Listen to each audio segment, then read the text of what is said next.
to your June 2nd Monday Power Hour meeting with Katelyn, Carly, and Clare Fulton. We'll go over some news and economy, maybe some rules, some compliance things, and a little bit of sales tactics as well. Welcome to June. We're not quite halfway through. At the end of June we will be, but it's our almost half year mark. So we did it. It's sunny outside. I think it's going to stay. Sanek's my weather prediction man. What's the weather saying like for the next, I think today. Great until the week. It's what? It's going to be great until the week. Great of course. Until the weekend and then not? Okay, nice. So perfect time for your open houses then. Who ran open houses this past weekend? Anyone? Anyone online as well? I'll get our commentators to step in also. I didn't see as many this weekend as I did the weekend before, but I know that they happened because we got the notifications. So no one here? No one online? No. So what does that mean? Are open houses not working, or we're just busy doing showings, or? Everyone's waiting for the rate announcement. When is it? Wednesday. That's what they're waiting for? I don't know. Did anybody notice any open house signs out there in your travels? I did, yeah. Yeah, the Pickering girl was taking some of them away. Oh yeah, we saw the city bylaw officers in Pickering, but she wasn't taking real estate open houses. She was taking like the gutter phone number or like the bag kind of signs. I don't know if they were, because it was windy that day, so I don't know if they were blowing away, but she had an armful of them. She's picking them all up. What was the rule with Pickering though? You're allowed open houses there. Is it just after 2 and 4? These were sale signs. They weren't open houses. I think they were blowing away and maybe causing like dangerous. Okay. Like the metal spikes were It was windy? flying around. Oh yeah, it was windy actually. Yeah. Yeah, remember by the water? The water, yeah, I was paying attention Yeah. to that. But I open houses in my area, West Rouge. What about Markham? Who's out in Markham? Brampton, yeah. You were in Brampton, eh? You're all over. Wow. Girl travels from the boons. From Peterborough to Brampton. That's a journey. That's all right. Who went to our Pilates thing on Friday? Did you have fun? Yeah. It was good. Who's going to keep going? Nice. That's fun. Especially studios like closer to home probably too. Is there right? something closer out your way? Whippy will be great. Yeah. They are opening the Whippy one, I think July. Yeah. Mid-June now. Okay, good. Yeah. Good. And you're going to join though? Okay, fun. So I'll see you. I'm a nighttime and she's in the morning. So Yes. you can probably go during the day though. Yeah. Like the Erin. reason we did that is because Power Producers panel, I think it was my panel, where like Tom, Aaron, and Curtis talked about the importance of like working out and like keeping your mental health well so you guys can take care of your clients and all of that. And Carly and I found a big help in Pilates. So we have a really good studio over there. So we thought that we'd introduce you guys because it's intimidating to try new things on your own. So it was kind of fun for like, I think majority of you guys were doing it for the first time, right? So it's fun to have the guys there too and the girls. And I think some of the guys went out and played tennis as well the same day. So if you guys don't know, we have a WhatsApp chat called Health and Wellness. So if you guys are looking for like friends to go golfing with or try some activities with, get in that group because I think a lot of us are going to be planning a bunch of stuff this summer. Yeah. So. Claire's been really nervous about people not being here in the office. So I keep reminding him, we may not be here, but we're out in the world being healthy, having fun together. It's not bad, right? I know. Sorry we're not here prospecting on the phone, but we're taking care of our mental health. The boomers are the hardest working people in the world, I promise. I'm from the old world. Yeah. Show me the money. Show me the money. Get on the phone.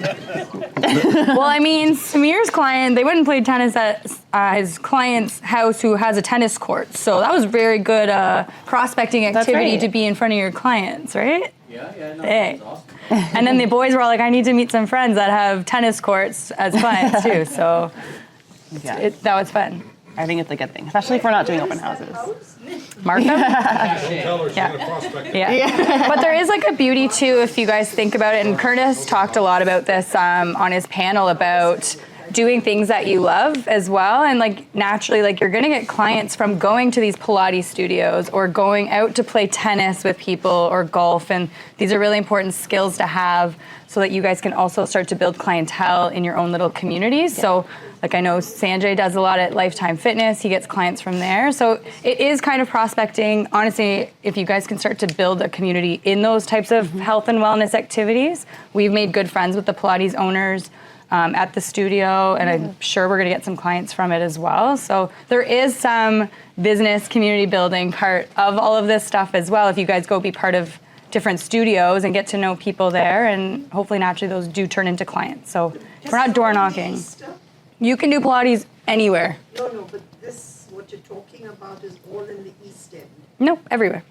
She's talking overall being healthy, Like this, working out. yeah. Like, I mean, you can be fit in the West End if you would like as well, but no, like I think be part of the studios in your neighborhood is going to be more ideal. Like you don't have to drive to Pickering. We just happen to go to the Pickering one, but there's like fitness studios everywhere. And it doesn't have to be Pilates. It could be at Good Life. It could be anywhere. But if you guys are finding a hard time meeting people right now, maybe doing activities that you like I know Clayton and Julian are part of the run club in Toronto. I think there's an Asian run club that they're part of. Yeah. There's so many different activities that you guys can be part of to go meet people.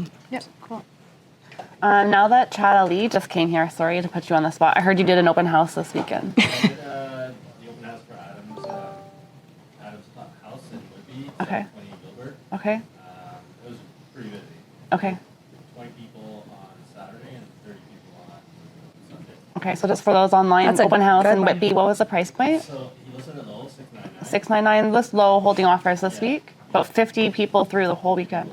And probably a mixture of agents and no agents and neighbors and any leads for yourself then? Or? Yeah, it should be a few. I'm gonna go Okay. today and see how it goes. That's interesting. It was fresh new listing then. Yeah. I think it's the under 800 mark now. We used to say under a million was crazy. I think it's the under 800 that's getting that action. Yeah. Freehold under 800. Yeah. Not so much the condos. Very attractive. He's got a basement apartment too, so. So it wasn't really appealing once you were kind of inside because the size of the house and layout and stuff like that. But once I kind of explained to them, they understood why it was like that. But I think what attracted them was the price on Yeah. the staging. Yeah, and he's having an offer night, I assume. Yeah. He's doing offer night? Yeah. Yeah. Yeah. Yeah, so that should work. So we'll see if that strategy goes. Yeah, so Yeah, the one agent already said he's like, yeah, we're gonna come on. Yep. yeah, I'm reading and seeing more and more that staging is quite important. Having a really clean, clutter-free, staged house makes a difference in this market because even though we've got 31,000 listings, they're not all great listings, and a lot of them are in like cottage country and like they're barely even a house to like actually live in. Leases, I showed them a lease on Friday, and I guess people moved out, and there was crap everywhere, but there's tissues, there's dirty, there's dust, whatever. Any little thing a buyer is going to look at and be like, not for me. Like they're so Well, they just sensitive automatically right now. imagine the buyer that or the seller that lives there right now, and they get grossed out. Yeah, and I like imagine this is how they take care of it. Imagine what else is behind the walls. Wow. Yeah. So that's really important for your listings. So you're telling me that you went to listing lease side and the property was not. Just for lease, yeah. Oh, for lease, but even for lease, the property was Even for lease. just like the tenants moved out and that was it to put a sign on. Nice. Yeah. So no, it doesn't matter lease or not. Tissues everywhere. It's just weird, right? Stuff you can overview, but like it wasn't presented. Yeah, like Rahi, when she was here, she talked about when you stage, you're creating energy for that person walking in. So, lease or not, as soon as you walk in, you see things on the floor, you have weird negative energy. You're like, I don't want to work with this landlord. I don't want to live here. You have to really, button it up. It's not 2022 anymore where anything just flew off the shelves. So you've got to pay attention. Leases or for sale, I think, right? At minimum, get a deep clean of the property. Yes. So if you guys aren't staging it, at least hire a cleaner, few $100, get them in, Nelson always clean says it up. part of standard practice, cost of business. When your tenant leaves, clean, painting, get it done, get it presentable for the next tenant. Otherwise, you're creating the type of tenant you want to attract to that property, right? Yeah, Jonathan? I actually just had this conversation because I'm working on like a lease listing right now. Yeah. I was supposed to take photos on Saturday. Yeah. And I went there and it was like the old tenant just moved out. Yeah. And I had to have a conversation with Yeah. the landlord. Yeah. Basically, long story short, we're going back in on Christmas Day. And that's the right thing to do, yeah. And as an agent, that was a smart move. And like, it's a hard conversation to have with someone to be like, your house is gross, but. Once it up, But they want, but that's they're- the landlord. yeah. They want their money Yeah. right away. But want they need that but advice. Like, you're just helping them delay it a bit, but in the end, it's going to work out. You're going to get for a better them. tenant, better rent to set it up. Get the experience right. This is a cost of business, and I don't know. I think this again, Nelson. We were talking today. Some landlords don't want to take accountability or responsibility. They don't know what they're getting into. They don't know the rules, and they don't know how to treat it like a nice business. You want nice tenants. You got to treat everyone fairly. So. Interesting. Good. It's simple things you can do too. I rented out my apartment downtown. I just running, just keep you up to date, right? I rented my place out in what 3 days. 2 days or something. 2 days. So we went down. Seneca went down there. So we had a little black stuff around the tub. So what we do, we scratched it all out and replaced the caulking. Had some paint that we standard paint there. Some little scuffs on the wall. So we just did all the scuffs done. The thing looks brand new. Gone. You even replaced the floors between your last that was two before, tenants yeah, because it bothered you so much. They were in good condition, but they bugged you. Yeah, so. but I even washed the windows on the outside windows in the balcony. I washed the windows and so you Yeah, walk don't in wait there, for all of the a sudden it's building to do bright, it. so because they look like crap. So if anybody, it's goofy little things. Seneca and I went down there was what, an hour and a half? Done. Yeah. Okay. I could have done an hour and a half. If I didn't have somebody dragging. Someone chatting his ear off the whole time. Probably talking to all the residents in the building. From outside? No, man, that was him. I literally stayed in one area in the bathroom for like the entire time. I did the whole place. Yeah, you guys are built differently. we didn't take Boomers on the going around. No. I love it. Sorry, what were you going to say, Nazir? We did the pre-construction presentation on Saturday. Oh, you did? Good for you. Okay, good. That was at Pickering City Surprisingly, Center? Some people are looking. What do you mean surprisingly? surprised? Not surprised. Condo. Of course they are. People Yeah. are still looking for a deal. That was at the Pickering. Pickering, And it was not bad actually. Okay, good. Pickering City Center, right? City Center. Did you guys do it at that sales center in the mall? Right there. Very good. What day did you do it on? Saturday. And who came with you? Did Shalini come and do it with you or just on your own? Just two of us. Two of us. Did they give you the presentation or They scripts gave or? us a quick presentation. Okay. And then And did you promote it in advance? Invite your own people? Okay. How many people came? it was not bad. We got 6 leads. That's amazing. That's very good. And so did you guys actually sell them on the project or did we kind of convince them to go resale? No project. Okay. But then now we're following. Now they're a up, so prospect. Now they're not even a prospect. They're Ooh, we're going to be talking about leads versus good. prospects. today. So that is like an open house. If you don't have a listing, there's lots of other builders out there who are happy for you to go to their sales center and pitch their project. Easier than open house. Yeah. I think it's Because you so. don't have to put any signs. I Directional agree. signs, That's fair. the worst part, isn't Yeah. it? Putting up the for sale signs. I have so much anxiety about Exactly. doing that. It's so weird. So the thing, Just those remind you, everybody what they do. yeah, so Pickering City Center, those are the condos that are being developed in Pickering, obviously. They have a really nice sales center in the mall. And I didn't know this, but their sales reps in there don't actually sell to the public. They actually represent just the builders. So they allow you agents to go in, host an open house. You can set it up. I think you can just do a presentation, but it's got a whole really great sales center. And so you can just invite people there. And then walk-ins that come in, you guys can take them as the client. So I think, Christina, you did one too, or you've just been Archana's done around? one. Archana, you did one? Yeah. How was yours? Yeah. Nothing, like, we're still in touch with Samir and I. Okay, yeah. So we're still in touch with people, but ever since condo, I feel like it's scaring some of them. Yeah. We're still emailing. Yeah, Yes. it's going to take time. So you got some leads, though, from it? Okay, good. Yeah. So that's an option for you guys, too. Yeah, I like that. Cool. Should we jump right into Just no. back to Yeah. your Pilates and stuff like that. Oh, It's good to wear with swag. yeah. We all wore our Fulton swag, actually. Just so you know, like we used to have gold jackets there, but if you're going, Okay. but if you're going to a gym or you're going hoodies. and you're there to specifically to try to pick up business, then you want to tell them that you're in the business, Yeah. right? I've told a few of our agents that, a bunch of the guys that go to the gym. I think like Adam was one. I've probably Yeah. told Sanjay as well. Like when you guys go to the gym, put on a T-shirt with your name, say real estate agent. If you're gonna go work out, you might as well promote it. Us girls for Pilates, we take a selfie every time we go to Pilates, and then we tag the studio. And then girls that go to the studio start to recognize us because they see us in their stories as well. So I don't know, always promote. Yeah. It's small world though. It was not uncommon for us to go into the studio and then say, "Oh, I saw Sanjay at the gym," or "I Yeah. know your agent from here." Like we're all kind of connected that way, which is kind of fun for all of us as a brand, right? So it's cool. I want to see you in a Fulton. Yeah, where's hoodie, your, though. do you wear Where's your swag? Fulton hat golfing? Yeah. I guess so. I mean, we did help your best friend. I'm gonna get you a Fulton polo. He's gonna get charged. Yeah. One of your golfing friends bought real estate with the company. Yeah. So their sports works, okay? I'm in. Go do more sports this summer. I get a lot of business out of golf. Out of Yeah. golf, yeah. And probably good clients, because golf's not a cheap sport. Yeah. That's good. So me? If It's you your want, turn. otherwise we can. Okay, so Mr. T. Yes. Mr. T got us all excited on Thursday when the government said, hey, what you're doing is against the law. So Mr. T just changed the law. All right. Right? and then he doubled the steel and the aluminum to boots, right? So, but it doesn't seem to be anybody seems to care.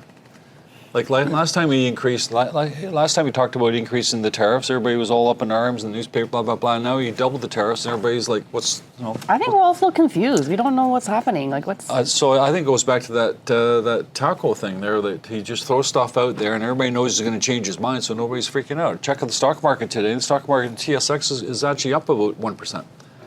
So that tells me that the media doesn't care anymore about what Mr. T's doing anymore, right? So. It's interesting. He's been doing it for the last 8 years, so it's nothing happened. Well, no. Now he's. They called him what? Everybody understands what I'm saying. Talk. Everybody knows. Everybody knows what I'm saying about that, right? He's saying, Trump always chickens out, right?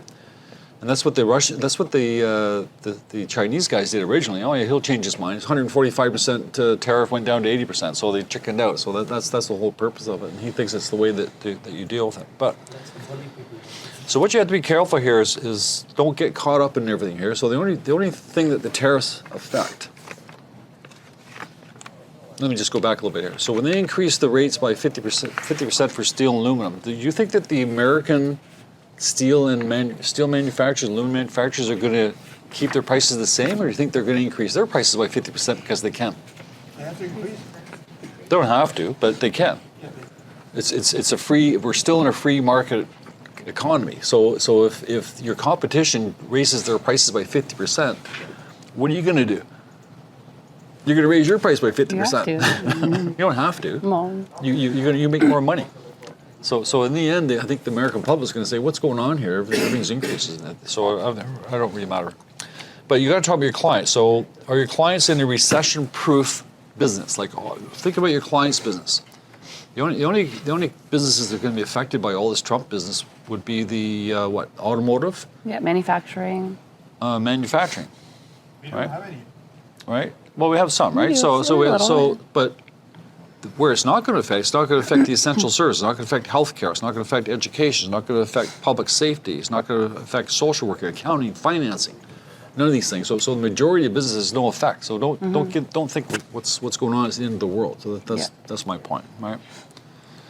And it's long term, and this fellow's only here for 3.5 years. It's going to take him longer than 3.5 years to build new plants down there to manufacture stuff. Then the big thing is, I thought they want to make aluminum, right? To make aluminum, you have to have bauxite, you have to have electricity. United States doesn't have bauxite, and they have expensive electricity. The reason why Canada exports aluminum because we have cheap electricity from Quebec, but we also don't have bauxite either. We have to import bauxite ourselves too. So anyway, so it's a crazy thing what he's doing. But Japanese are coming to U.S. Japanese are investing in U.S. companies are investing in U.S. maybe, but you think they're doing in the last 100 days? I think like nobody's doing anything right now. I don't think so. No. Anyways, so the month's over for May. We've got 31,380 active listings. Almost 18,000 are freeholds. 13,000 are condos. Vacants, 31% of all the properties out there right now are vacant. If I break it down, 26% are freehold vacant. 43% of all condominiums for sale right now are vacant. Wow. Yep. So that's a key thing here. Sales themselves for May would be down 12% from last year. Freeholds are down 5%, and condominiums are down 24% for sales. Who's got condominiums for sale right now? Anybody here? Condo town. Nobody here's got a condo for sale? Good. Just Everyone's ashamed of We're it. the only Sam ones- just like put his hand up We're the only ones to quietly. admit it on camera live. It's not fun. Months of inventory, 5.1. Freeholds, months of inventory is 4.3. Condominiums, 7. Oof. Buyer's Which makes market. sense. Took us 10 months to sell our recent condo in CO8. So that's a big number, right? Sales over 101%. So if you think about how do I price it strategically, 25% of our properties selling for over asking. If I break it down, it's 29, almost 30% of freeholds are going for over asking, and only 15% of condominiums going over asking. So if you want to underprice something in the freehold world, it works 30% of the time. Yep. In the condo world, it works 15% of the time. I would say it probably works even higher percentage if it's under $1 million too. Daily number, if anybody's looking at those, we now have a daily number of 197 for May, which is getting strong, right? good. It's almost getting 6,000 now. April sales compared to April sales, we're actually up 32%. So our spring market is happening right now as we speak. Freeholds are up 36%, and condos are up 23% for April sales. Leases are 17,500 active leases, 7,000 are freehold, 10,000 are condo. Vacant, 55% of all freehold leases are vacant, 52% of condos are vacant. That's interesting. Curious, right? Leases made, they're actually up 16% from last year. About the same, 15 and 17 for freeholds and condos. And as of April, they're actually down 3%. They're actually down a little bit May over April. So that's interesting. So the market seems to be okay. If that's our spring market, there we are. It's not going to quite hit 7,000. Well, it's going to be probably about 5,900 or so sales overall for May. And it's not the best of the world, but it's not the worst either. So the weather's been really poor recently too, right? Isn't it always like that in May though? Isn't May supposed to be May? I kind of don't know. rainy and like a transition into summer? I keep on reading about global we black warming. out, I guess. Keep on reading about global warming. Where is it? Well, it's just delayed a little. I think we're going to have a nice September and October. I don't know. I feel like it's kind of normal, but I think we just like to complain and have something to cry about. We're just cold. It's cold. And it's true. It takes a long time to build up that vitamin D. We're ready to be warm. That's true. Yeah, so Claire touched on a little bit. I had that same article, but it had some good points about talking to your clients right now in this market because it's not a bad time to buy depending on their situation, right? So they're talking about their jobs, and if they're in a job that is stable, those types of people could consider to buy now in a market like this versus somebody who is a little unstable. Those people might want to wait a little bit and be a little bit more focused on saving money for a different market, just to make sure that their job is protected. But overall, lower prices, less competition. So even though we've got the treasure hunters out there, there's still not, I wouldn't say like gems to be found in deals, but there is definitely some good pricing, especially if you find a seller that's quite motivated to do something. But also caution your buyers that you have to stay long term, right? We've been talking about that since we've been in the business as well, but real estate is not meant to buy and flip right away. Like those days I think are kind of long gone for now, but if you're looking for somewhere to move and stay for the next 3 to 5 years, then it could be a really good opportunity right You now. also have to be careful about telling your buyers that it's a great market for them because there's a lot of buyers out there that are like, great, it's a buyer's market, let's lowball. And they're coming in a lot lower than what they should be too. So there's like this weird dynamic between the sellers need a certain amount, and then the buyers want to go way under that. So it's a great time to buy, but we have to be careful with our words on how we're educating the buyers because we don't want to make them think they're going to get all these steals out there. Or anything. They're already getting a steal from 2022. That's right, yeah. I've actually, on average, lost a buyer a month. Yep. Last 4 months. Because they want to a steal. Lost jobs. Oh, from the opposite, jobs. Get a call. It searches off. Yeah, we've had that too. Yep. And what industries are those To people? banking, Yeah. Royal Bank, Yeah. TD Bank. And these are, Google. I'm guessing, senior executives too, or are they senior type executives? Like high income? Director, Yeah, a VP, yeah, sales for Google. yeah. The 2 banks were director and VP, sales for Google. And then another guy, Black and McDonald, which is they do the 407 construction and stuff Yeah. like that. An analyst over there. Yeah, so we've had some of that too, but in those industries, they were able to find new employment within 6 months, and they came back on track not too long As after. soon as they get jobs, yeah. So ours were in the same position, but in those industries, they've come back. So. Yeah, those are types of people that are going to go find a job. They're not going to stay unemployed. I think in those they'll hustle to find anything, even if it's lower pay, and they'll go find jobs at least. Because what I'm hearing from friends and circles too, especially at banks, is there's movement, but not necessarily job loss. So they're consolidating departments and moving things around, but there's still opportunities at their level of other places who are also kind of shifting things around. I'm also hearing a lot of disservice with leadership too. People are really unhappy with HR departments, with their leadership, new leaders coming in, trying to change things really drastically. And I'm hearing a lot from my friend circles about that kind of world too. So that's interesting. And that's going to impact our world. TD's closing some branches in the US. Yeah. Oh, really? Here, 2,000 yeah. in Canada or the U.S.? US. U.S. Like it'll string It'll down Canada. come over here. Crazy. Yeah, so you have to be careful. Those clients are not going to push, right? But the clients that are sort of in good, stable, positions that want to make a move, they could be doing something. Something interesting too, I didn't think about, but you may want to not opt for a longer closing just because of how unstable the market is. If you've got somebody buying right now, they may want to close in 30 days, maybe less than 45, because if the market changes, their appraisal and their candidacy for their mortgage is going to change a little bit too. So they're suggesting do a quick closing, get everything kind of wrapped up in the same market that you're in, so that there's no surprises, because anything changes really quickly, right? Yeah. So I mean, people are still buying and moving, and like we've always said, it's your D categories that are still making changes. And that's most of our clients right now as well. Your life changes type people. We talked last week about price reductions and strategies and so on and so forth. Does anybody have listings right now that aren't selling? Mm-hmm. Anybody here have listings that aren't selling right now? Yes, we do. Is everyone okay? I just see blank faces right now. Yes, Yes, we know there's a for lot sure. out there. We get calls every day from panicked agents. Because last week we talked about HPI. And we talked about how to get the HPI through that through the actual dashboard. program. There's actually a printout too called the HPI index, price index. It's almost like the market watch, Cool. where you don't have to go through all those. You don't have to be online. You can actually have it in your briefcase just to give an idea of what's going on, right? And it talks about the house price index for different types of properties. And it doesn't, just so you know, house price index, just remind everybody, it takes the price of that particular house and it reevaluates that particular house every month. So it doesn't take the average. So an average price is if you sell a bunch of properties for $5 million, it's going to affect the average price up.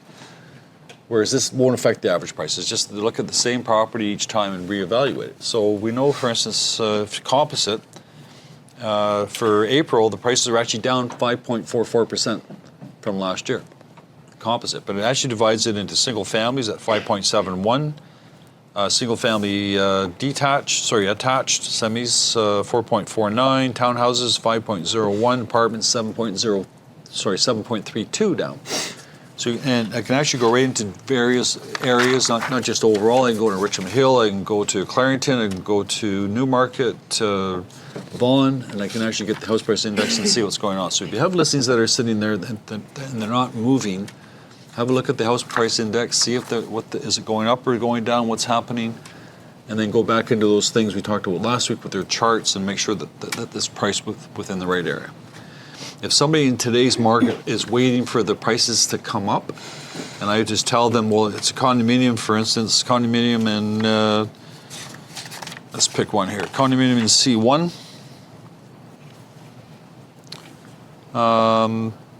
Prices, the average price for condominiums in C1 dropped 9.3% in the last year. That makes sense. So I just told you the overall it was 4%. It was actually condominiums in C1's 9%. So you need to have a discussion for that client. So the price will drop 9%. Your property's not selling here and prices are dropping. What are you waiting for? Waiting for prices to increase. When do you think that might be? Right? And then you got to go into motivation and find out what's happening there. And So just to give you a comparison, a CO1 single family detached is only down 2%. So that's a totally different conversation versus From last a condo. year. From last year for just CO1 in particular. Yeah. So it can really fluctuate community to community. So those are really important things to be bringing when you guys are going on listing appointments and you're talking about price and you got a client that says, I want this amount, I bought it last year, I want more money. And you're like, no, you bought last year, the prices have gone down 8%. That's what your house would be worth. So the great advantage stuff of this to have. printout is it's very simple. You can show it to your client. It's in black and white. It's right Just there. facts. It's just the facts, right? That's all it is. You don't have to go in and doing all the other fancy stuff there. So The it's other good, advantage- good little thing to have in your briefcase. The other advantage is no other agents have that in their briefcase. I could almost Not a lot of guarantee people talk about Not it. a lot of people talk about HPI. And most presentations we go to, when we talk about it, we'll say, have you heard of HPI, or did the other agent tell you about it? And they'll say, no, I've never heard of it. So it will make you stand out as well, having that information. Just one extra fact. Yes. on top of comparables, on top of all that stuff. It's just an additional data point for you guys. Cool. So rentals, some interesting things are happening with rentals. 52% of the condos are vacant. That kind of makes sense for what we've been talking about with the pre-construction and how they've built condos for investors. And I don't think anybody wants these 500 square feet. They don't want to rent them or buy them. What are you guys seeing in the rental market? Are you seeing competition, or what's happening in Durham, especially versus Toronto? Are you guys seeing a slowdown? It's slow? I think if you're listed appropriately, it's going to go. Yeah. Right? Like we just had 2 rental listings, Claire's included. It was fast. So I'm reading some controversial things that a lot of the big financial landlords are responsible, I should say alleged, because I'm live, allegedly are driving up rental rates across the GTA. And so there's a company, I think it was University of Waterloo, did a study on rental prices in different communities and urban areas versus rural areas and who's driving up these rental prices. And it's sort of fascinating, but they're saying that, let me get my stat correct. So financial landlords, so these are big companies, right? These would be not your mom and pop landlords with like one type of, these are big companies, not even like yours. No, even bigger. Your clients, even bigger, like really big financial companies. These would be purpose-built, right? Purpose-built rentals, big REIT type owned, companies. They charge 44% more in particular neighborhoods, not overall, 44% more than the average neighborhood rent. So it works out to about $670 more for particular neighborhoods. These are averages, right? Then let's say a family chain. So a family chain could be maybe a small type family run business where they've got like 50 doors or something, but it's not a big financial company. They're about 30% more versus individual landlords are only 15 to 22%. And so now they're starting to dig into this a little bit more and dig into more research. And I think you're going to see more articles about this, but they're actually saying that these financial companies are driving up rental rates and they're doing it on purpose with conjunction with other financial policy type people, and that they're working together to drive up these rents. Yep. I don't know what. These guys can afford to do it though. So they can take tenants that a regular landlord would probably turn down for their profile, because these guys will be able to handle a more difficult tenant versus like a regular mom and pop shop who's just got one property. So they can take a little bit more risk and charge a little bit more because I think too, a lot of mom and pop landlords are scared to increase it by 2 or 3% because the tenant's going to leave, right? Whereas these, or because they have a heart and they want to contribute to affordable housing and they care. Who's got clients though that have like a triplex that has people been there for 20 years and they're paying $600 a month rent? Yep. Lots of people do. Yes. And that's because the mom and pop landlords are not business people and they don't want to increase it. Whereas the REITs and that they're allowed 2.1%, they do it every year. Doesn't matter. And they're going a step further and they're doing the renovictions, which they're using the rules and they're kicking these people out and renovating them, getting new tenants in for even higher rent, which is driving the rents. And then it gets even more scary though. This is US kind of based information, but there's an actual software that looks at the neighborhood and will tell you the probability of rents increasing based on poverty levels and the need of people in that area. And they're using this information to go into those markets and purposely drive up rents for systematic communities that they know won't be able to afford it or go anywhere else because they don't have the credit profile to be able to move around. And now they're actually targeting these communities. And that's very scary, actually, and very sad. Rental corporation buildings, these are now listing with the real estate agents to lease it for a higher price. Yeah. And they have to charge a higher rent when they're paying an agent because they got a commission and they're losing a month there too, so they'll charge more. Yeah, this is just my theory, but you have the corporate landlords who will then accept a tenant who a mom and pop would not. Yeah, exactly. So by accepting that type of tenant, that tenant's vulnerable. Higher risk. And they'll pay more rent. So when they increase it by 2.5%, whatever it is, the tenant's got no option because nobody else will accept them. Yeah. Right. So like low credit, maybe they're like new immigrants. So they're stuck in this circle, I think. Corporate rental buildings, they could increase your rent by 20%, 30%. If it's not rent controlled, yeah. No, because they could go on file the application for renovation, and they could come back and ask you for entire year that you haven't paid. Yeah, so this is kind of scary. I mean, and we have a ton of listings right now that are vacant just sitting there, and I bet there's, So it's funny you talk about that. So do you have this article too, or? No, go for it. That's a perfect little segue. Okay, so also what's happening here is that a lot of landlords, this goes back, I forget the year, it wasn't that long ago, where we had to give incentives for the tenants to be attracted to that building. To pay the high rent. Do you remember that? How long? I'm thinking 2008, maybe, I don't know. It wasn't that long ago when you had to give incentives to the tenants, right? So it's starting again. And what the guys are doing, they're getting complimentary Wi-Fi. My guys will offer a month's rent off. They're giving $500 gift cards. They're giving 2 months free rent. They're giving free parking, gift cards for food delivery, public transfer. Commissions for agents. $1,000 worth of perks, discounts. But there's 29,000 condominium units that came to the market just from pre-construction. Sorry, 29,000 units were finished in the last year, and 40% of those went into the rental pool. So that's why they have to offer all these different different incentives that they're working on, right? I just came across this stat. So the financial landlords, so I'm talking REITs, private equity firms, big investors, own over 100,000 units and bought 91% of all rental suites sold in 2020. Wow. That's a huge percentage. 2020. Okay. In 2020, for 1 year, but 90% of the units that sold, probably purpose-built rental, are owned by these big companies. Wow. So where did all these new immigrants go? Like, it was in the news that the first 4 months of this year, we have more than 500 Yeah. people come, more than, like, they say 700. Yeah. So where They would go, like for me, like I work for a property manager that I list a ton of buildings with them. They're like these types of people that will take, mostly the clients I get are immigrants, students, stuff like no that. Credit, Canadian. No credit, stuff like that. So they can take a little bit more of a high risk, but they're going to pay more rent for those types of units. So they're going for more of the bigger people because the regular mom and pops are too scared to take someone with no credit and all that. So they're going to end up paying more money. B and C lenders are doing. Yeah. Yeah, exactly. So they'll pay more just to get accepted, right? So I'm not happy with that. I don't like that for affordability. No. But it's okay. Thankfully, those aren't on MLS, so like we don't even have those as comparables. Yeah, no, you're correct. Yeah. Hey, this agent got $86,000. Real estate agent. Ooh. Fine. I know, lottery. No, Money in. he bought a 649 ticket, won $86,000. Real estate agent. Nice. I don't think anyone's excited about that. No, we're mad. Could have been me. Which is so funny because you don't even know the status of this agent or how maybe they need it, but we're all still mad, right? We're not jealous. Great. Speaking of agents, let's just do something quick. Just we did that our ORWP a couple weeks back with Green Shield. Anybody okay with that? That was really good. That was a good thought, session. to be honest. I wish I could open the link up, so if you guys want it, let me know. Yeah.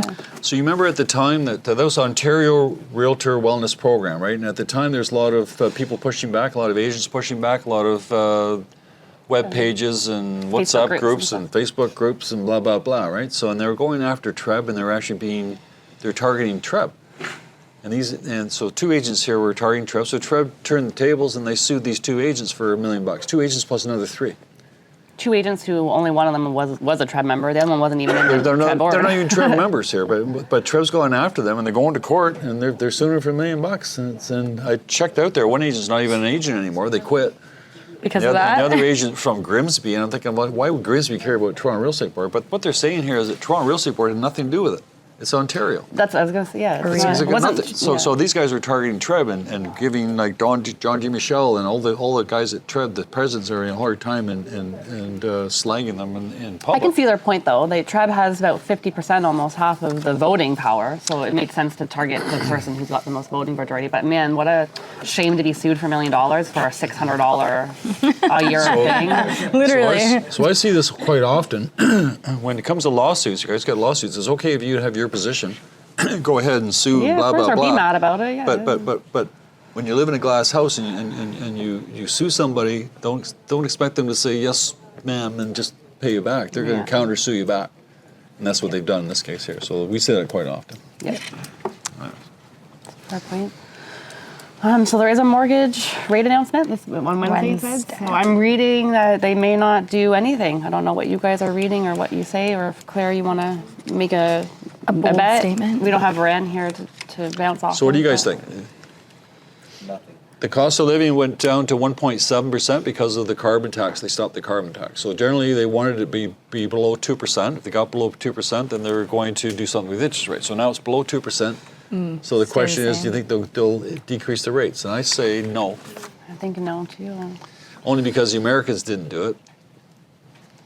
And just to recall for you guys, so you've got your variable rate mortgages, and you've got your fixed rate mortgages. Just a little bit of a lesson here. The variable rate mortgages are based on what? The overnight rate, right? So if the overnight rate, if it goes down on Wednesday, then those guys with variable rate mortgages will have an advantage. Fixed rate mortgages, not so much. Fixed rate mortgages are based on the bond markets, and the bond market is actually going up because of the instability right now of the marketplace itself. The bond markets have actually had to increase the percentage just to get people to buy them. So that means that the fixed rate mortgages aren't going to go anywhere regardless of what they do on Wednesday. Yeah. But what are we telling our clients to do? We're telling our clients to do variable rate or fixed? I'm telling my clients, I'm asking them probing questions to try to guide them.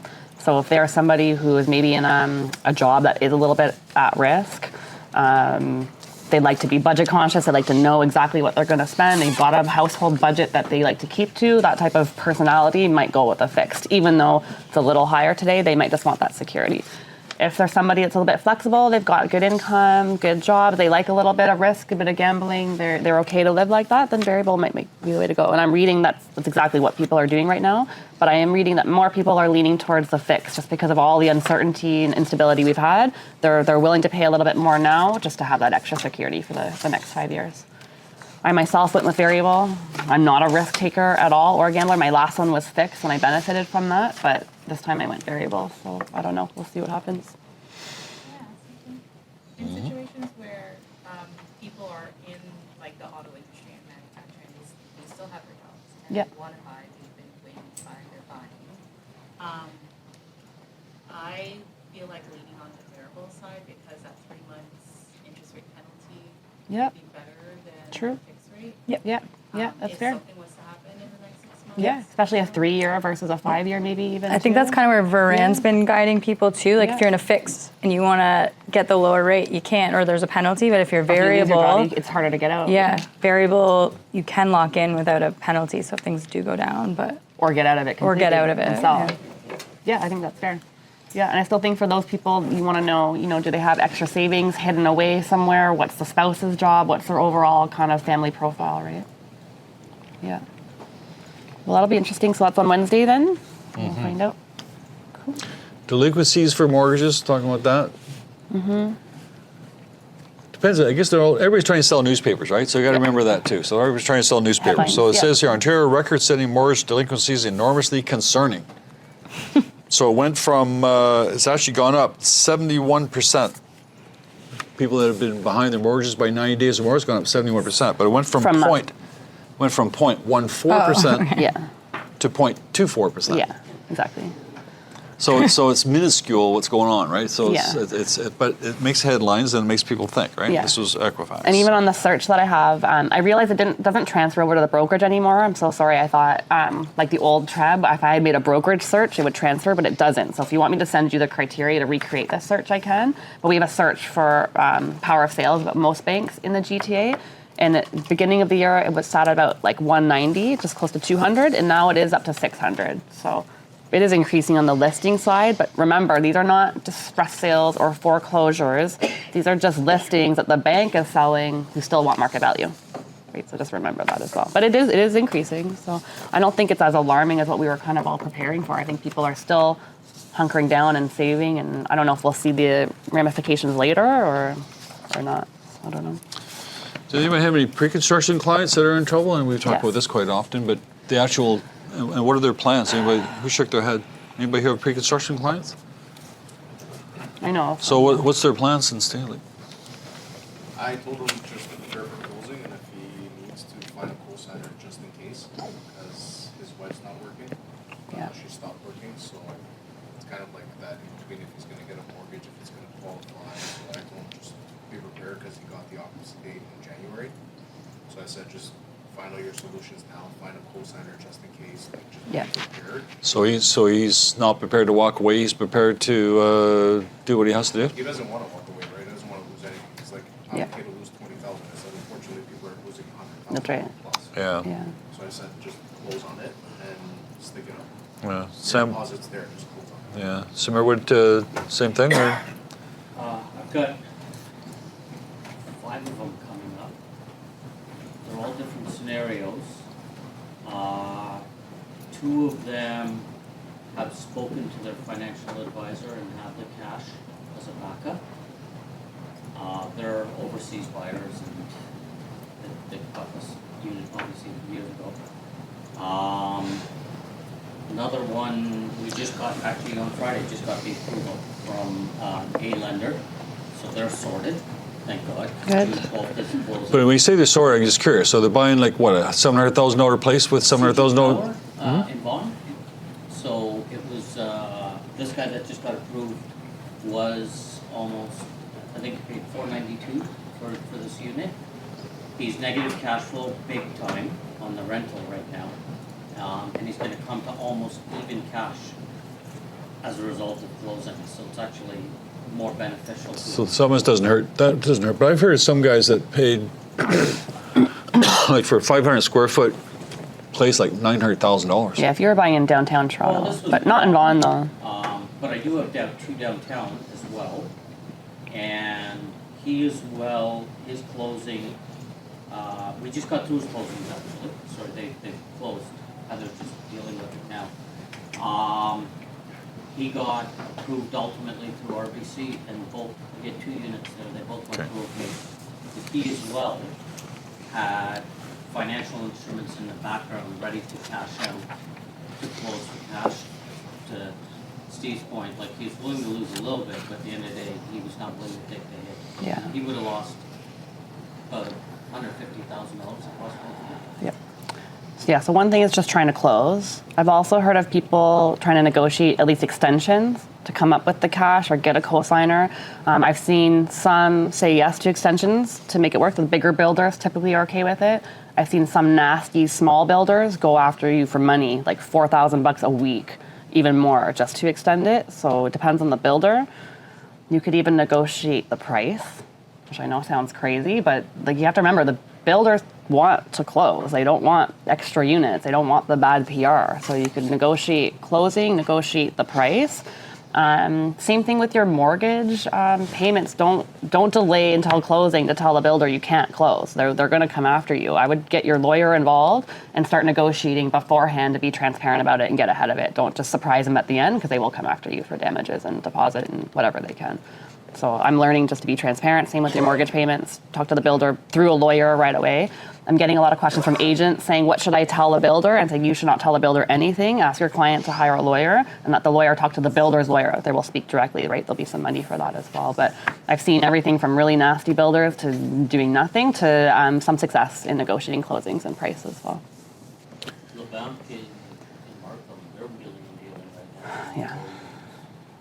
They are wheeling and dealing. Who's this, sorry? LeBanc. LeBanc and At, Markham. Major Mac and Markham. Is that the name of a company? Yeah, they're key towns. I've never even heard of them. Never heard of them, no. Um, But I know that Royal Phil's Bank. has done quite a few pre-cons. They're financed, Pardon me? they're financed. No. They're, it's the developer. They're paying 3% and plus a $50,000 commission bonus right Oh, to sell them, yeah. to Yeah, sell yeah. the unit. Yeah. Yeah, the other unfortunate thing I'm seeing is that agents will come to me and say, hey, I've got a new listing, and they get all excited, and they're like, yeah, it's an assignment. I'm like, that's not fun. But usually these clients are going with someone else to buy the pre-con, and then they're realizing that agent kind of failed them and getting them into that project. Now they're coming to a different type of agent to assign it. But you've turned them down, yeah, like. You can't. Yeah, some of you just can't. I don't mind you taking the listing, but yeah, you got to be upfront with them. This article here talks about in 2022, if you paid $730,000 for a particular place with 5% down, you put $35,000 down. Today the price is $593,000, so you lost about $130,000. So you lost your deposit plus another $100,000. So the question is, what do you do? So basically, they're stuck, right? They're very stuck. So they're going to have to borrow money from somebody else just to come up with a difference. If they happen to be with Royal Bank will appraise it at the property or at the price they paid for it rather than their appraised value. But is that a good move? And the question they put here: let's say you had a stock. Let's say you had a Tesla stock, and Tesla stock was dropped by 30%. Would you sell that stock or would you keep that stock, hoping it's going to come back? Risk tolerance, depends. Real estate's a little different than stock though. Not really. Not really. Not lately. No, Lately they've been this treated is an as- investor that bought. This is the investor bought a stock and it happened to be a pre-construction condo. Bought a stock and now the stock's down 30%. Should you sell the stock or keep it? Well, stocks I always say buy and hold as well, so I think that holds even more true for real So- estate. Double down, buy another condo. Buy another condo. Yeah, buy two. Why stop there? Eh? Yeah. There's somebody, Christian Todorov, he's an investor, and they actually did like an article in news, I can't remember which news article, I think it was Toronto Star or something. They actually interviewed him and they were talking, he walked away multiple units that he bought for construction, and he made a deal with everyone with a lawyer, and he walked away from like $1.4 million in total. He just walked away from it. He goes, I don't want to deal with anything, I keep my deposits. They can't go after him. I don't know what the whole situation was when he signed with them, but he walked away from everything because he goes, it's just going to go lower. And who's this fellow? Sorry. Christian, I met him through like a while ago through a friend, and But he's a well-known like a financial advisor or something. Or? no, he's an investor. So I think he had his license, but he's like a huge Airbnb investor, and a lot of people follow him on social media. He does this thing like Unicity. Unicity is like a health drink or something like that. So he does that stuff there, but he owns like millions of dollars of real estate, and he walked away by a lot of it. All right, so he's a true investor, but we got mom and pop investors who can't afford to do that, right? So they're gonna hang on to these things and go. But In a lot of cases, it's better to hold Yep. if you can close it, because if you lose $150,000 today and then you hold on to it with a negative cash flow, whatever the difference is in getting rent and then whatever your mortgage is, and the next 3 to 5 years, the difference is still much more beneficial when you keep the negative cash flow. You may lose $50,000, Exactly. and then the value will come back. It's Yeah. just a side situation. Yeah, I agree. I had a client that bought pre-con. He bought it to flip it. We bought it in 2019. Just finished this late last year. Could not sell it. Could not assign it. Could not settle on MLS for even close to what he paid for. He only paid $418 for it. Wasn't that much, but it still couldn't do it. I said, let's put a tenant in there at least for a year, see what happens. And then that was a year ago. I called him yesterday. I said, how's it going? I haven't heard from you. The tenant's perfect. I've never heard from him. I'm cash flow positive now. Things are great. I'm going to keep it. So Because now he's got income. Now he's got income. He's like, and I've never heard from the tenant. Thank you so much. So I love how that's the best tenant is ones you don't you hear don't hear from. from, right? So now it's working out. So over time, he can decide to sell it The only later. problem But is that, monthly you have to pay $1,000, $1,500 yeah, I know. extra. Yeah. Yeah. But in the It's- long run, that will yes. save you a lot of Yeah. so just for people at home there. So the suggestion is that you pay the money somehow and you hold on to it, Close and it. hopefully the market's going to pick up. But let me ask you another question for a second here. Let's say you had a $100,000 deposit and the builder would let you go and give you free and clear. Would you give them $100,000 and give them the property back? I think it depends on your personal situation. decided to leave, you have no choice. But All right. You can't get a mortgage, so what is the reason to stay there? So I'm thinking that if the builder is going to accept your deposit and give you a free and clear, would you do it? depends on the situation. Oh no, this is the exact same situation we just talked about. The guy's going to buy it. He's going to lose $150,000 right away on the equity. He's going to lose cash flow every month. I don't think Canadians are. Would you walk away with $100,000 and say that's the end of it or not? Yeah, you'd still hold it. I think most Canadians are still trying to figure it out. They're gonna ask their friends, their dad, their parents. Somebody help me close this thing. We'll figure it out. I don't think they're too prideful. It has to be really I think it's the worst case scenario that if they really cannot, if they cannot get a mortgage, then they don't have a choice. Yeah. Sometimes you don't have a choice. That's No right. choice. So somebody's making the choice for you. So, Yeah. But if okay. you get a mortgage, not the amount you need for that purchase, I'm get not- that money and go buy another condo somewhere else. Yeah, I know some people doing that. Yeah. What about the poor guys that stretch the truth? This is an article here on yeah. mortgages, right? I think I talked about it a couple weeks ago. It's people that stretch the choice. In other words, I've had people come to me saying that we weren't involved, but they know people that bought pre-construction bought like 1, 2, 3, 4, or 5, right? Oh yeah. And I think, well, how do you do that? Because you're an Uber driver. They got some good mortgage letters. And they nod and they wink. And, I got a good mortgage broker. I think you do. I don't know if that's good or bad, good news or bad Making news. fake letters. Oh my gosh. So now comes today, and they got 5 units. They got a good mortgage broker who doesn't return calls. Yeah, that mortgage broker is hiding now. And what's happened now is the guy had to sign a piece of paper, maybe not telling the truth. I'm so naive to think that this stuff happens in the world. Now what happens, right? And they're saying here that here's how it could haunt you, and here we go, right? So it's coming back and get you. So what sounds? They got the money from those buyers. Even they got the money from the buyers to approve the mortgage for them. Oh, so the mortgage lender gave them like a finder's fee or something? Well, so that's interesting. Yeah, any of those, Nelson? No? Yeah. Well, you don't get paid till it's funded, so. Yeah. Well, I think the builders, all they wanted was a pre-approval letter, right? Yeah, on the pre-con side, yeah. On the pre-construction. And everybody's laughing, I can get a pre-construction letter like that. That was a Okay, well, marketing thing. Even the builders told you, just use our guy. We'll do a letter for you. Like it was, yeah. I wouldn't want to be in the new home building business. April, they sold, this is where? That's Toronto area. GTA. I'm confused here, but anyways, they sold,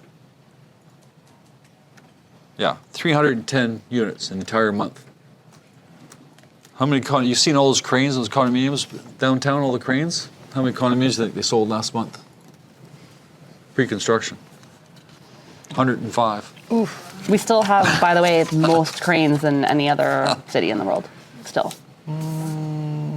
That's so scary for 5 years from now. Like today, it seems kind of funny because we're all like, haha, like condos. But like in 5 years, when there's nowhere to live and we wish that all these builders were building stuff, then we're gonna regret it, right? Like we're not gonna see the impact of this till later. About the cranes? We have more cranes right now than most big cities, like up in the air building. Toronto, yeah. Are they active cranes? I don't know that stat. I think they are active. One I yeah. read, yeah. Yeah. And it's not all condominiums. Some Could be of commercial or- it's commercial office space too, and purpose-built rentals too. So we're still building. It's just very slowly. There's still there's some really nice condominiums or not condos, office buildings downtown. Have you seen the new TD building and the new CIBC building? Hudson Bay. All right. Hudson Bay closed, you know that. It's gone. Yeah, they should have closed. But they they leased them. They 20 of them. What should you call it? New Bay or? Because it's 6 stories. The big downtown. Yeah, I think that's probably one that got leased out. Yeah, a Canadian billionaire agreed to lease, I think, 20 of them or something. Yeah, she's going to create a new modern department store based on, I don't know if you've seen it on TikTok or not, but the way that they shop in China, it's like very quick. So it's like one person and she'll have like 20 outfits lined up and she'll just like throw them on her body like this. And it'll be like outfit number 1. And then they sell that way. And that's how, so I think the new world's going to be very high tech and like very fast paced. Yeah, interesting. But they don't need any stores then. I don't know. Yeah, I can't imagine. But I think people still want a little tactical. Like I only online shop. do. Yeah, I don't But I do know that. a lot of my clients and friends that still want to go to a store and touch it and feel it, try it on. Yeah. There's So a lot. I think there's more people that want to go touch Yeah. So clothes. I think there's still a need, just not as much, and they have to change the experience maybe a little bit. And it doesn't need to be so big and so massive. Like we don't need the 6-tower department stores anymore, but maybe targeted things. Yeah. So someone already leased that? It's pending approval right now. Yeah. Yeah, it depends on the landlords. Liberals are meeting out in Saskatchewan right now. They're talking about what they can do to stimulate the economy. The first thing they're talking about is reducing the federal portion of the GST on new homes. And what they're trying to, it's new homes for first-time buyers. Sorry, new homes. Yeah, all new homes for first-time buyers. Yes. Yes. And they're trying to stretch it for all new homes. Yes. I thought they've been trying to do that. They've been doing it for a while, so they're talking. So they're trying to stimulate the market that way. So that'll hopefully help. Why not just try to buy the 31,000 that are available on the market? What can we do to stimulate that? There's another real estate agent in Calgary. He found a way to collect money as well. again, my naive brain can't comprehend this stuff. I don't Some know, creative people out there. Yeah, like I don't come from that world. All right, so this agent was faking deals and borrowing money from people and Ponzi schemes. So he borrowed like, I don't know, $50,000 from some guy, and then he'd create a fake document and get a advance commission, I guess, on that one there, and pay that guy, and then borrow this guy in. It was been going on for the last couple of years. They finally caught up to him there, and he lost his license and fined the party to go to jail. They haven't finished with him yet. Tell them the crazy part. The company's also gone down. And the company itself, so Remax Canada on Friday, fired the company in Calgary. The owner was also. And I was surprised. And then today I read where the owner, who happened to be the uncle of this agent that was doing this stuff, knew about it. Not that he was guilty, but knew about it and didn't report the guy to the RICO. So he's got in trouble now too. So be careful. Follow the rules. Okay? Follow the rules. Someone was asking me last week that it was a good idea to invest in Alberta because they might separate. This is what they were saying. Of maybe now we can just buy stuff. I had no answer. I think in general for prices, Alberta is a good investment opportunity. What I'm hearing and from an owner that we know out there is that like the freehold single family type properties do very well and they grow. Condos are kind of a new concept, and if you're a gambler and a risk taker and you want to get involved in that world, you can, but typically, historically, their condos have not increased every year. They've kind of gone in waves, and so the pre-con is really cheap for condos. I don't know the longevity of it, so I think it depends on your client profile, but in general, for pricing, occupancy fees, they don't do that kind of stuff in Alberta as well. They don't do property tax too, or land transfer tax. Land transfer tax, so it just, financially, yes, but it depends on their overall. But I think most of the properties don't go up as much in value, so you get it cheap, but when you sell it in 5 years, you're not going to be making as much that you would here in Toronto, like equity-wise, but it depends what the goal is, I guess. I just got one final thing, then you can finish up. So just, anybody here go to the AGM meeting for RICO last week? Also, when you sign up for those and don't show up, you get charged. No, this is RICO, not the cheap Okay. one. This is a RICO one. This is RICO? Don't worry. No, it's okay. So just, Okay. it doesn't really matter. It doesn't really matter. RICO, so they have a AGM meeting there, but just so you know, there's 110,000 agents in Ontario that are with RICO, and 1,300 showed up at the meeting, and 477 voted. So 110,000 agents and 477 voted. So don't complain when RICO comes out with a new bylaw next week and you're all unhappy about it. Unless you're one of those. and they voted to increase your fees by $5,000. Could you imagine? He's just kidding. Just kidding. Everybody relax. I have a random thing to talk about before Katelyn. We've had a little bit of like a lockbox issue the past just like week. I was notified of 2 that didn't open. The ones that you buy here that look like this, it kind of comes out. The easiest lockbox. It's only our latest kind of shipment that I had 2. They're not like opening. So we don't actually know. The manufacturer doesn't know what's happening, but then I saw it on the Facebook hacks group as well. So now I know it's not just our box. It's like kind of out there in the world. So if you're using something like this that you've bought, I think pretty recently, maybe double check that it's opening and closing. Okay, Sanik, you read something about people using WD-40 to like loosen up the mechanism? So like if it does lock, you're supposed to like scramble it. Nelson, I think tried it too. Like scramble and redo Scramble it? it Or? completely and see if scrambling this one button and get it open. Oh, you got it. It's a weird thing, yeah. So even on 0000? No, Nothing. we programmed it, Yeah. and it won't open. Yeah. And then if you play with the numbers, then it'll open randomly sometimes. Oh. Yeah, so the mechanism on the inside is not like triggering or. WD, so if you want to play with So just be careful. If you've bought a lockbox from us, please let us know. We'll replace it. Yeah, it's very recent. 20-year-old block. No, that's okay. You're probably fine if yours is old. Yeah, no, exactly. That's a mechanical, not electronically. That's Okay, so here's my conspiracy theory. Let's not complain about this too much because don't complain. In my broker class, they planted the seed that PropTex is working on new technology for digital lockboxes, which they use already in the rural areas. They use Supra. We don't want that. They're bringing it to Toronto. I hope they do not make it mandatory. I cannot even imagine the calls in your lives trying to go to an urban condo with a digital lockbox, trying to get your Bluetooth to work. So let's not complain about this too much. Let's just fix the problem so we can keep the style of lockboxes for now. Yeah, we don't want super lockboxes, especially downtown Toronto condos. Great in the rural areas where there's not neighbors and there's not people, coming in and out all the time. I kind of get it for that world, but not in our urban area. I can't even imagine trying to figure out a digital. I was in Toronto real estate store, Yeah. and they told me 3 months ago they're not gonna sell anymore. There's a mechanical one. It's gonna be electronic one. I don't like Let's this, guys. don't complain about these boxes. Let's- You can complain about the letter boxes. Let's not complain We're about not these complaining. ones. They wanna buy the mechanical. The thing is, they actually couldn't Yeah, make you it can complain mandatory. about SPI, but that's it. Keeping the key in the office. Yeah, no, we're not going back to courtesy keys. No. No courtesy keys. No courtesy keys. Your houses definitely won't get showings if you do that. I don't think they can make it mandatory because most condos, the security people won't even take accountability for lockboxes. You can't just have I don't know how they would make it mandatory. But anyways, let's just try to be careful. And if you did buy it in the last week or it's not opening, let us know. And yeah. There's one region for the location of the lockbox. It's a huge complex of townhome condominiums. She put a GPS address, the number. That's helpful. You have to put there in order to find it. When I was putting the number, it was giving me somewhere in there. It's like coordinates were not accurate. Everyone's getting creative these days. Well, some buildings are really bad. Like they're not Who- taking any accountability for letting. I've seen them on posts. And Who posted the one this weekend in the WhatsApp chat on the ground? Those ones they cut Who was off. that?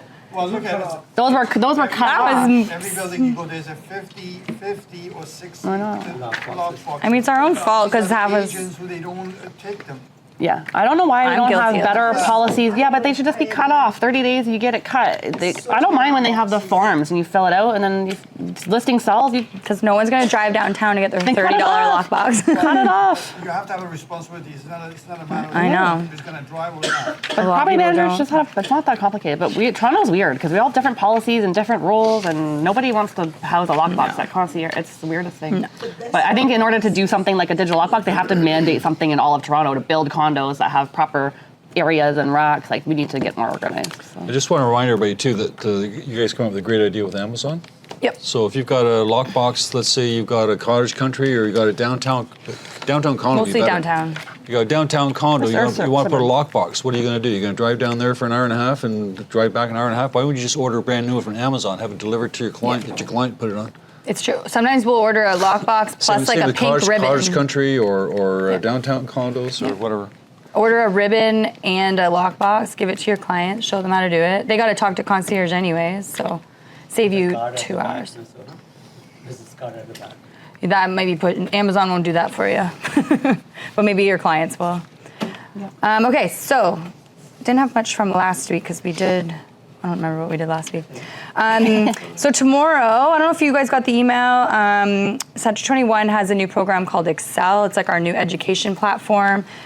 Two guys that we know, Aaron and Ron, they're gonna be hosting an AI live training tomorrow. I forget what time it's at, but they're gonna be mastering AI prompting. I'll send out a link for it if you guys wanna watch it live, or they're gonna put it on the online education platform, which we haven't even gone over with you guys because we were so tech heavy this year that we just gave you guys a break. So maybe I'll introduce that program, but I'll send you guys out a link today if you guys wanna go to that webinar tomorrow. Wednesday, I'm going to be going over leads. So if you're in the WhatsApp chat, you'll know that we've been giving out, just free-balling some leads out in the chat. It gets a little wild. I wanted to try something new because I wanted those leads to be responded to quickly and see how it's going. But we are going to be creating more of a formal program. Carly and I were joking that we like to test things out before we... We're very different than Claire. We don't just go for it, so we want to test out the program before. So we tested with the WhatsApp chat, see how active it gets. So now we're actually going to have probably a separate WhatsApp chat. We're going to have an actual leads program. We will charge for it eventually, but for now I'm going to test it out first. So I want to do a leads program where you guys join the leads group, kind of like the health and wellness group that people are in there. It's just going to be a leads group. So if you don't want to be part of it, that chat doesn't get annoying. There will be more rules this time and all of that. But I'm going to do a session on Wednesday around 12:30. I'll do it online. We'll do a webinar, and I'll just introduce what my plan is for the leads. I'm going to be very strict on it. So some people are like, nope, that's too much. Like, because I do want to see if the follow-up works, because I've been bad where I just pass out a lead and hope that you guys are actually treating it properly, which I guarantee 99% of people are not. You probably get a lead and then doesn't want to do anything that day. So you guys forget about it. And you're not paying for them, so obviously you don't care about them. So it's gonna be a little bit of a different one. So I'm gonna talk about my idea of how I'm gonna be distributing them. There's gonna be lots of rules, including having a CRM program. I wanna see buyer's guides, seller's guides, listing presentations. I want everyone to kind of take it a little bit more seriously.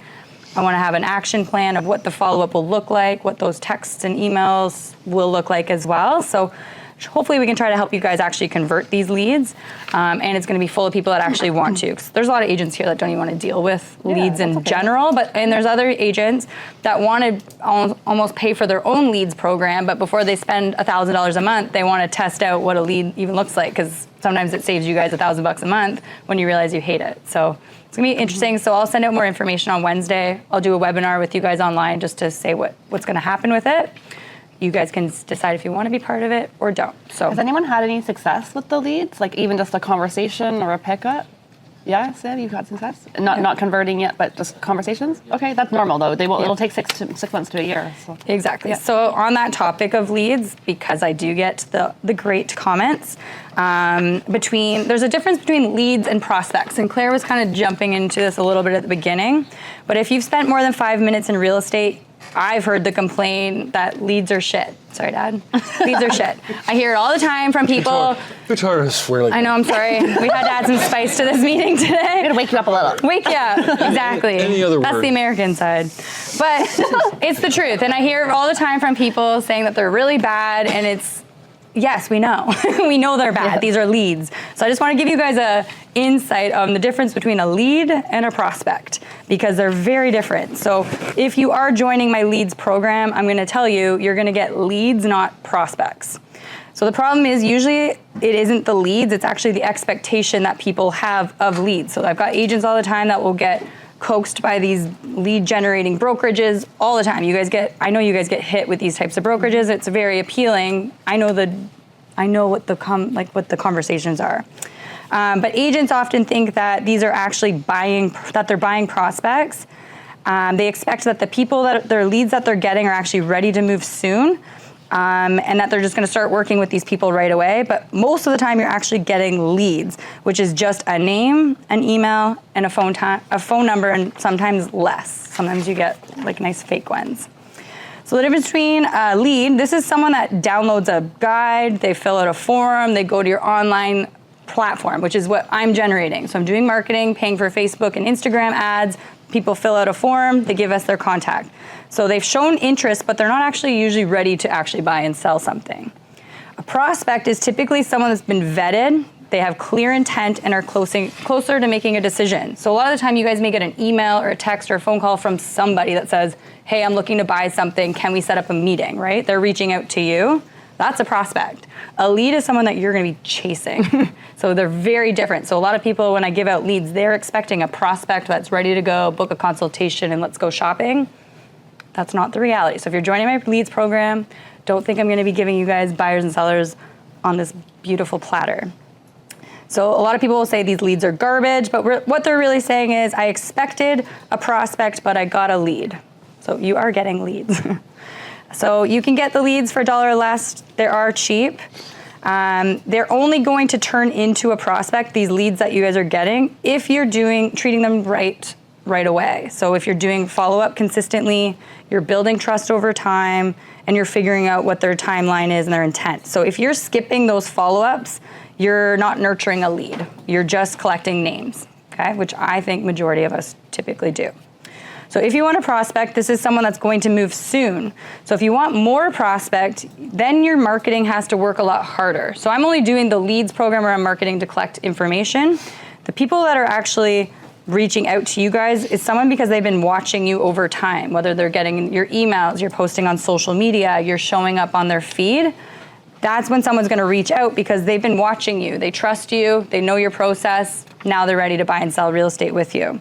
So it isn't a bad leads program. This is just a misalignment problem between your expectations and your follow-up strategy. So we're gonna talk about all of that good stuff soon. So if you are joining my leads program, I promise you I'm not giving you prospects. So don't get really disappointed in this whole program thinking that they're gonna be good.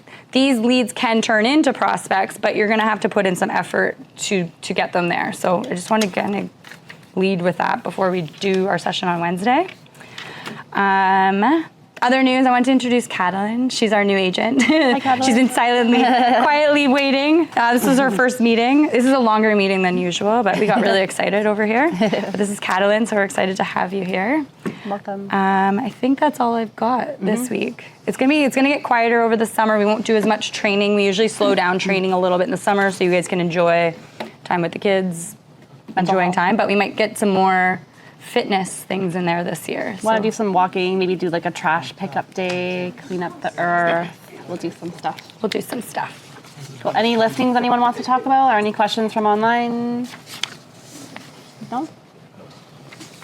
Okay. Thought you want to or no? Okay. Oh, I've the townhouse listing in Barrie, which is Okay. getting 2, 3, 4 showings a week. That's pretty good. Townhouse in The Barrie. The Yeah. lowest out, crickets, no Very offers. busy. I'm hearing that those areas are like we think it's They're slow harder. here. Can you imagine cottage country and those areas are really hurting? Yeah. Yeah, and it's just priced, unfortunately. Just price, yeah, we're Yeah. coming down 20 grand. And Yeah. That's Yeah. Yeah, no, we've definitely heard that Barrie, like all the small towns, are even slower than what we're seeing in Toronto. So Yeah. we're kind of lucky to be here, to be honest. Yeah, we actually have viewers of this meeting from outside the urban core that From watch Barrie, this actually, yeah. because they know that whatever we're seeing here eventually Well, kind of it comes almost out. hits them So it's first. like they're waiting a little bit. Yeah. what Yeah. expands the trains, right? Yeah. Yeah. Yeah. Okay. Cool. Have a good week, and we'll see you again Wednesday and on Monday. Yeah. Okay. Bye. Thank you.